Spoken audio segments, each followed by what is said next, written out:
Hi, welcome to Bookie. Today we'll unlock the book Born to Run, a hidden tribe, super athletes, and the greatest race the world has never seen.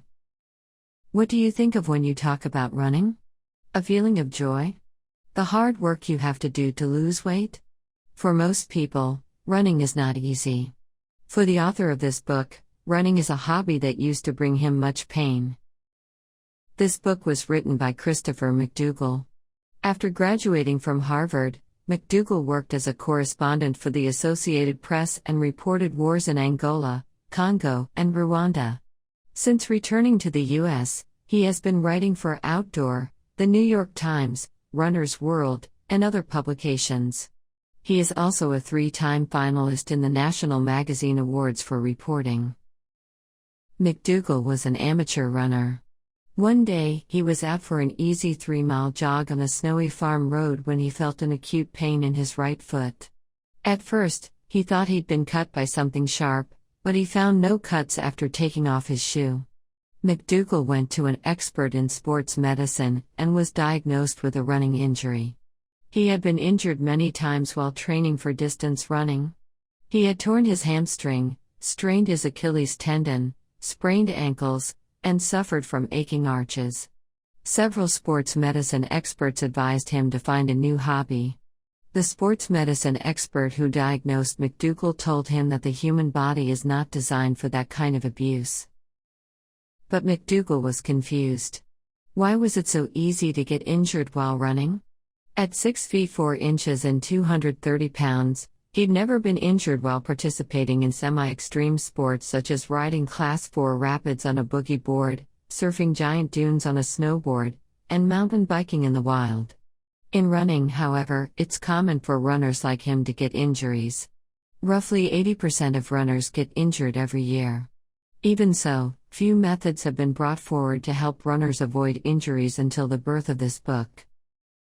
McDougall had to receive treatment to keep running.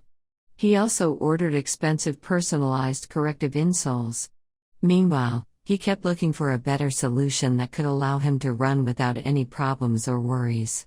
A more natural and safer approach, one that didn't require expensive corrective insoles or regular doses of painkillers every month.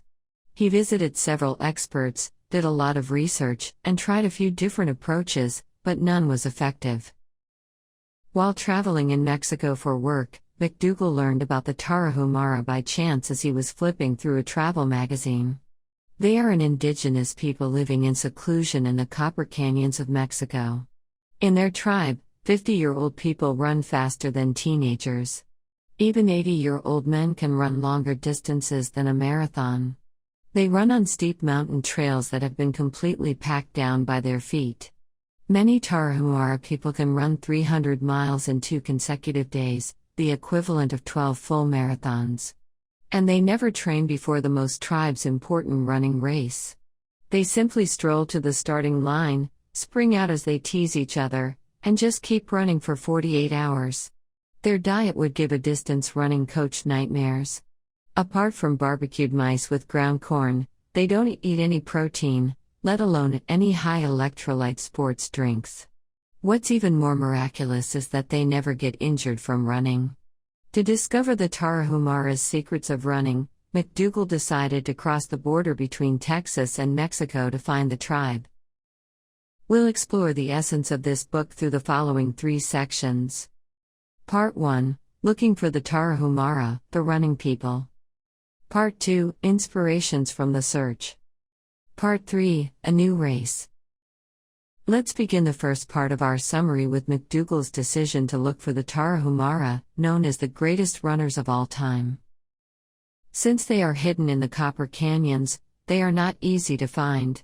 The Copper Canyons lie in northwestern Mexico.